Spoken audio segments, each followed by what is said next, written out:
पिंट्या दादा हे घे, तू बी जेवून घे. काही खाल्लं तरी घास घशाखाली उतरल की आमच्या काय माहित नाही. असं करून कसं चालेल? तुम्हालाच त्रास होईल याचा. तो त्रास होणार आहे तो होतोच आहे की ग मंजू. आणि जे वाईट व्हायचं ते झालंच. मावशी तुम्ही असं करू नका बरं. जेवून घ्या. रमे आता तूच जेव घाल यांना. आणि नाही खाल्लं ना तर बळबळ खाऊ घाल. असं उपाशी राहून कसं चालणार आहे? आणि रमे तू बी पटकन जेवून घे. तू बी लांबचा प्रवास करून आली आहेस. रमा तू खरंच घे खाऊ ना ग. आम्हाला कुणालाच भुका नाही आहेत.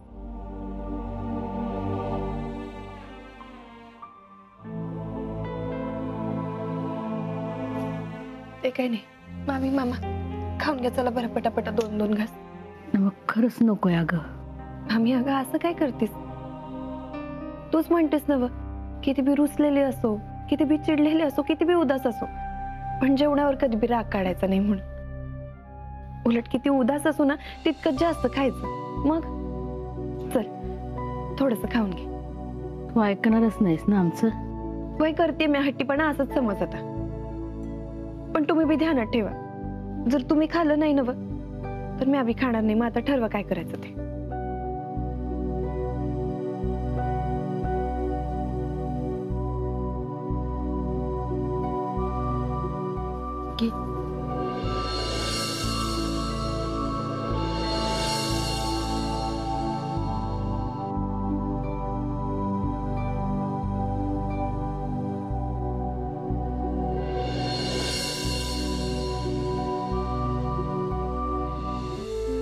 छोटे मालक तुम्ही?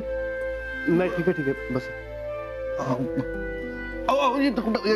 खुर्ची दे. बरोबर वाटत नाही. मावशी जे घडलं ते समजलं मला म्हणून मी तुम्हाला भेटायला आलोय. म्हणजे तुम्ही बरं केलं त्यांना आधार दिला. तुम्ही जेवून घ्या मग आपण निघूया. निघू म्हणजे कुठं जायचंय? आपण वाड्यावर जाऊया. आमच्या वाड्याच्या आउट हाऊस मध्ये तुम्हाला न्यायला आलं.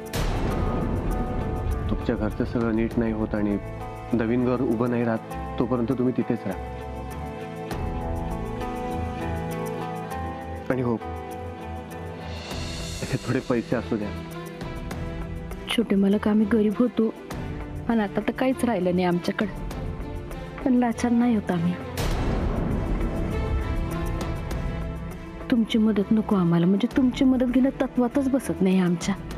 हे बघा सरला मावशी तुम्ही काहीतरी वेगळा विचार करत असाल. नाहीच आम्ही वेगळा विचार नाही करतो.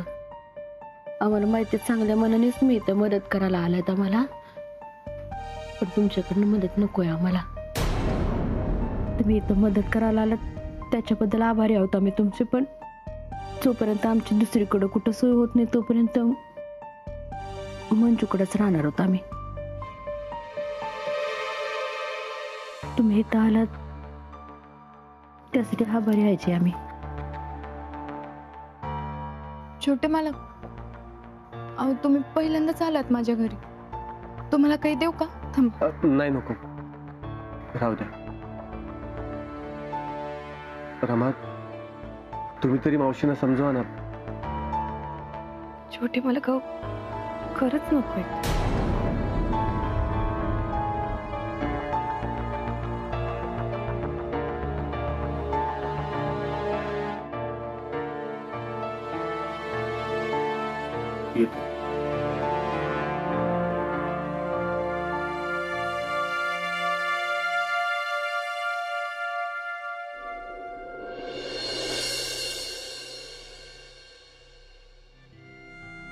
काय ग मंजू ते कोण धाकणे ज्यांच्या घराला आग लागली ते तुझ्याकडे राहतात कळलं. जी चांगलंय. राहतं घर असं अचानक एका रात्रीत होत्याचं नव्हतं झालं. किती टेरिबल आहे ना हे. फार वाईट वाटलं मला ऐकून. एवढी मोठी आग लागली कदाचित मदत मिळाली असती वेळेत तर एवढं नुकसान झालं नसतं नाही. हो ना नशीब घरात कोणीच नव्हतं. नवसाईची कृपा ग. कसं असतं ना पण माणसं पैसा पैसा जोडून घर बांधतात आणि बघता बघता सगळं बेचिराख होतं. शत्रूच्याही बाबतीत कधीच असं घडू नये. देव त्यांच्या पाठीशी असेलच, पण त्यांना लवकर मदत मिळायला हवी. मदतीवरून आठवलं, प्रताप, काय? तू गेला होतास ना त्यांना भेटायला? हो.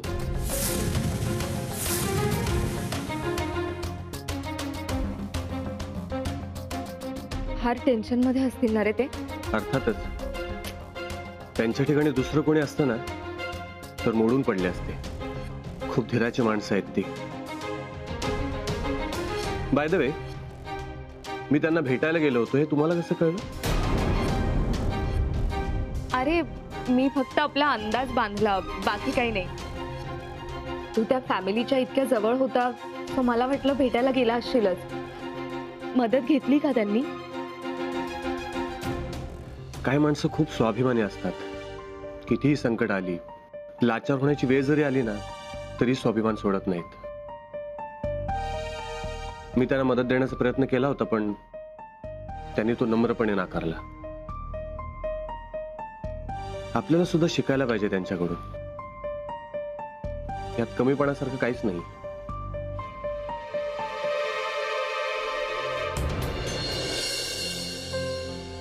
रमा, नाशिकला जायचं असेल ना परत तुला आता? नाही मामी. नाही म्हणजे सुट्टी काढून आल्यास का? आणि एवढ्या लवकर सुट्टी दिली त्यांनी तुला?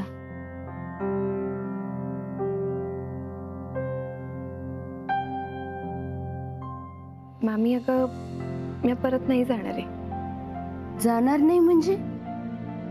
म्हणजे आता जोवर आपलं घर होतं त्या ठिकाणी पुन्हा नीट उभं राहत नाही ना, तोवर मी कुठे बी जाणार नाही. रमा, अगं असं काय करतेस तू? नाही नाही नाही, इथं काय करायचं ना ते आम्ही बघतो. आणि रमा, आमच्यासाठी स्वतःचं आयुष्य किती वेळा तू असं पणाला लावणार आहे? मामी अगं, ते घर जसं तुमचं होतं तसंच माझं बी होतच की. आणि हे संकट काय तुमच्या एकट्यांवर नाही कोसळले, आपल्या समध्यांवरच कोसळले. त्यामुळे आता समध्यांना मिळून त्याला सामोरं जाऊन त्यातून बाहेर येण्यासाठी झटावं लागणार आहे बघ. अगं होय रमा, पण आत्ताच तू स्वतःचं नवीन आयुष्य सुरू करायला निघालीस, तर पुन्हा इथं थांबलीस ना तर आता आलेली संधी पण तुझ्या हातातून निघून जाईल. मामी अगं, देवाच्या कृपेनं तुमच्या आशीर्वादानं पुन्हा अशा संधी मिळतील मला. पण मला ठाऊक आहे की सगळ्यात जास्त गरज माझी आता इथंच आहे म्हणून. आणि तुम्ही इथं अशा अवस्थेत असताना माझं मन लागणार आहे व तिकडं? सांग बरं मला.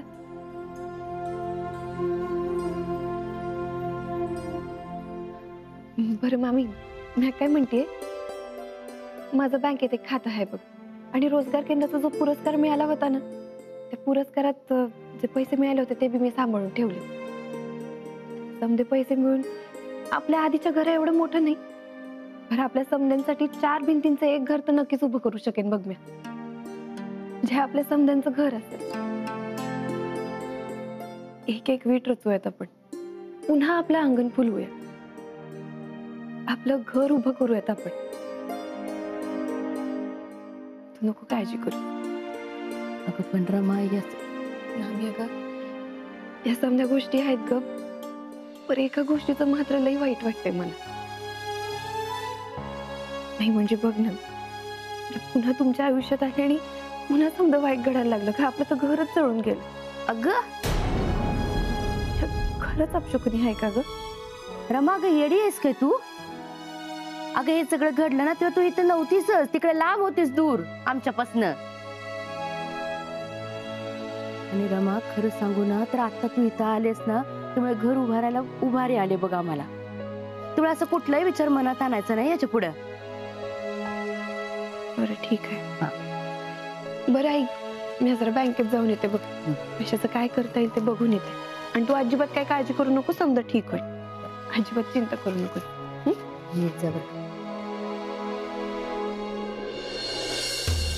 तुमच्याकडनं ही अपेक्षा नव्हती प्रतापराव. मला न सांगता त्या धाकण्यांच्या घरी जायची काय गरज होती तुम्हाला? रियाने सांगितलं नसतं ना तर मला हे कधीच कळलं नसतं.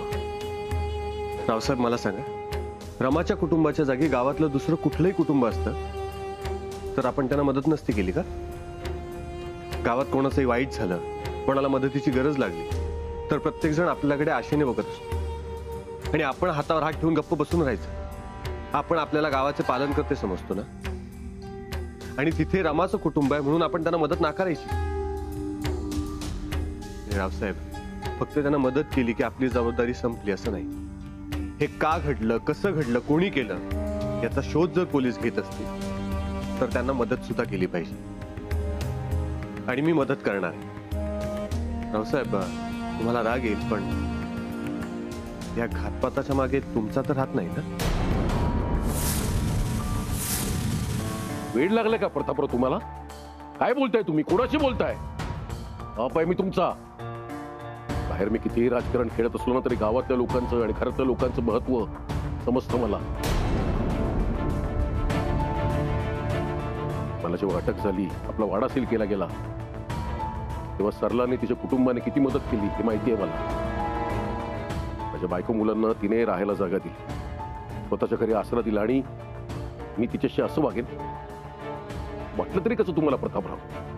रावसाहेब, आय एम सॉरी, मला माफ करा. मला तुमच्या तोंडून ऐकायचं होतं. आता माझी खात्री पटली की हे तुम्ही केलेलं नाही. पण हा जो घातपात झालाय त्याबद्दल अनेक गैरसमज आणि संशय लोकांच्या मनात आहे. पोलीस चौकशीत सुद्धा काहीतरी वेगळंच नमूद केलं की ही आग लागलेली नाहीये, लावली गेली. आता मला फक्त शोधून काढायचंय की या घातपाताच्या मागे कोण आहे ते. प्रतापराव, आपलं ठरलंय ना, तुमचं लग्न आता रियाशी होणार आहे, तेव्हा तुमचा आणि त्या रमाचा आणि तिच्या कुटुंबियांचा काही संबंध नाहीये. तुम्ही आता फक्त तुमच्या आयुष्याचा आणि रियाच्या आयुष्याचा विचार करा. समजताय ना?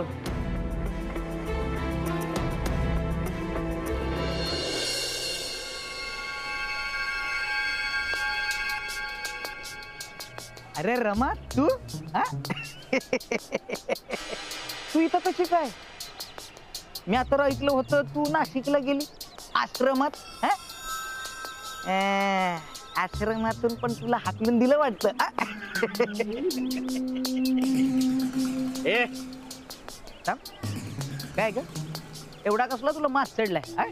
मी तुझ्याशी बोलतोय आणि तू उत्तर द्यायचं टाकून अशीच निघाली. अरे भाऊ, आता आमच्या घरावर काय परिस्थिती ओढवली ठाव आहे ना मधमशी.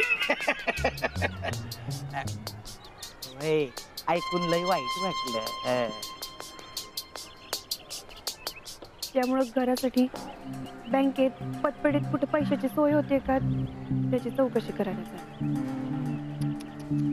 अरे देवा, मग पैसे मिळाले नाही? मिळालंच नसतील, बरोबर.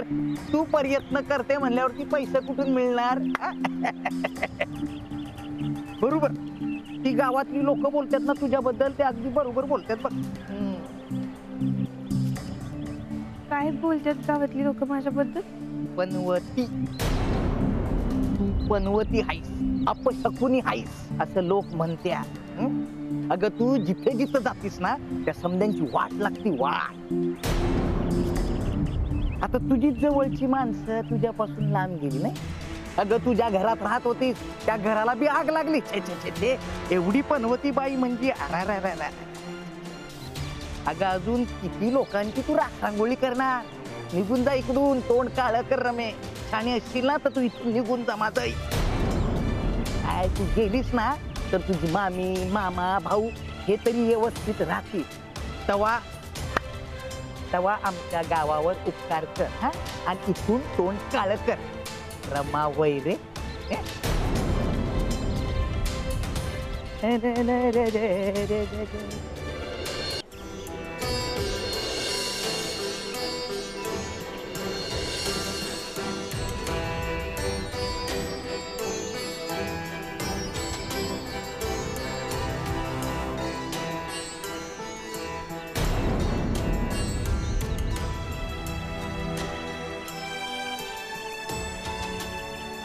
तुम्ही इथे काय करताय? तुमच्याशी बोलायला इथे आलोय रमा. पण का? आपलं ठरलं होतं ना एकमेकांना भेटायचं नाही, एकमेकांशी बोलायचं बी नाही म्हणून.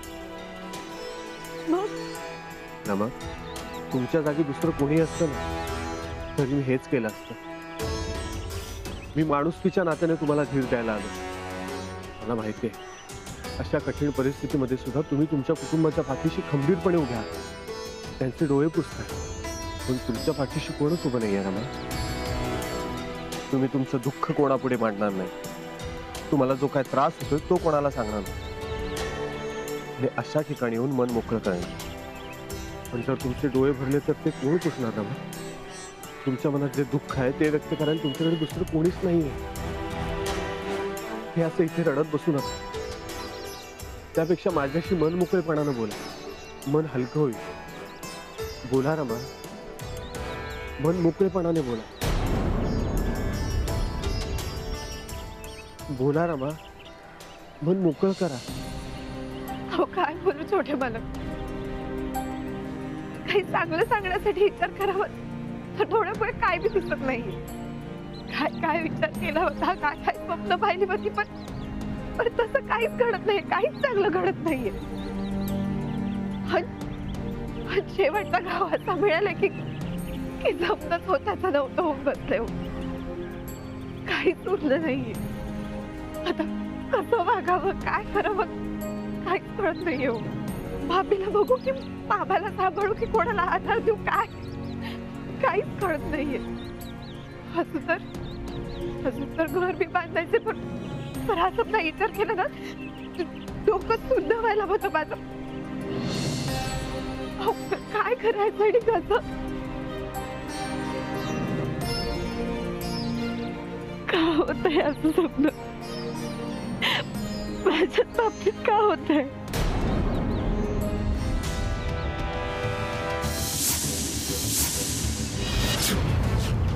शांत व्हा रमा.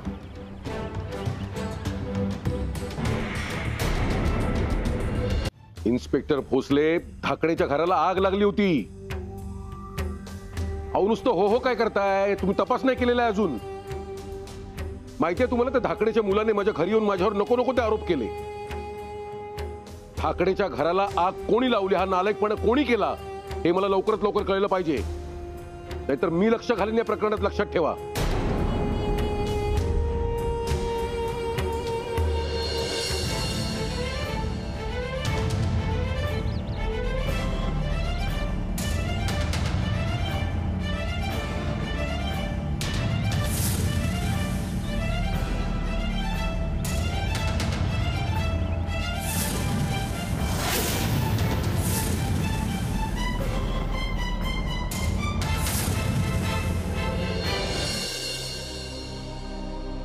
मी जरा जाऊन येतो. कुठं चालला गाय ना? जरा दुकानात जाऊन येतो. दुकानात? सगळ्यांसाठी जरा 2 जोडी कपडे घेऊन येतो. थोडे पैसे आहेत माझ्याकडे. अरे पण आता काय गरज आहे? आई त्या मंजूच्या आईच्या साड्या नेसते तू ना, म्हणजे काय हरकत नाही, चांगलं आहे. पण किती दिवस हे कपडे घालणार ग तू? आता घरच नाही राहिलंय. कपड्यातल्या त्यांचं काय घेऊन बसला बाबा तू? काय हो, काय झालं? पोलिसांनी तपास केला का पुढचा? सारख्या चक्रा मारताय तुम्ही, काही निष्पन्न होणार आहे का त्यातनं? बघू, अजून तरी काय कळत नाही. आपण मी पोलीस स्टेशनात गेलो होतो ना, तेव्हा राव साहेबांचा फोन आला होता इन्स्पेक्टरला. त्यांनी त्या इन्स्पेक्टर साहेबाला चांगलाच झापला आणि बजावलंय की या प्रकरणाचा छडा लवकरात लवकर लागलाच पाहिजे.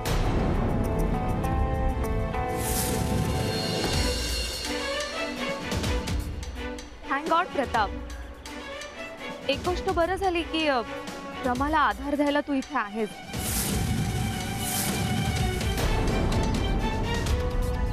नाहीतर बिचारीच्या डोळ्यातलं पाणी पुसायला दुसरं कोण आहे ना? त्यांनी खूप गोष्टी मनात लपवून ठेवल्या होत्या. कोणासमोर तरी मन मोकळं होणं गरजेचं होतं. खरंय रमा, आता तुला थोडं रिलॅक्स वाटतंय का? I can understand. असं घर जाणं म्हणजे खूप भयंकर गोष्ट आहे. पण आता आयुष्य म्हटल्यावर असे संकट येतात आणि त्यातून मार्ग काढणं हीच तर लाईफ आहे ना. आणि रमा, कितीही मोठं संकट आलं ना तरी घाबरू नकोस. प्रताप आहेच ना तुझ्या मदतीला. आणि आता मी पण आहे त्याच्या जोडीला. बरं रमा, आता तुला थोडं बरं वाटत असेल तर मी प्रतापला घेऊन जाऊ का सोबत? प्रताप चल, बरीच कामं बाकी आहेत. आणि डॅडचा सुद्धा 2-4 वेळा फोन येऊन गेलाय. का? अरे डॅड ना एंगेजमेंट रिंग बद्दल तुझ्याशी बोलायचंय ना. चल जाऊयात. रमा एक्सक्यूज अस.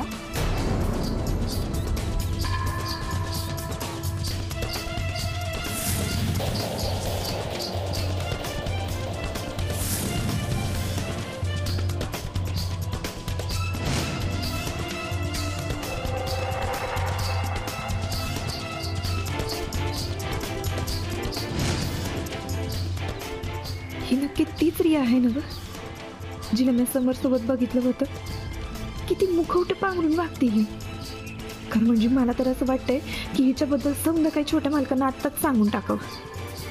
पण मी मामीला वचन दिलं आहे ना की हिच्या खऱ्या रूपाबद्दल छोट्या मालकांना काय कोणाला बी काय बी सांगणार नाही म्हणून. आई नवसे काही बी करून छोट्या मालकांना हिच्या तावडीतून सोडू.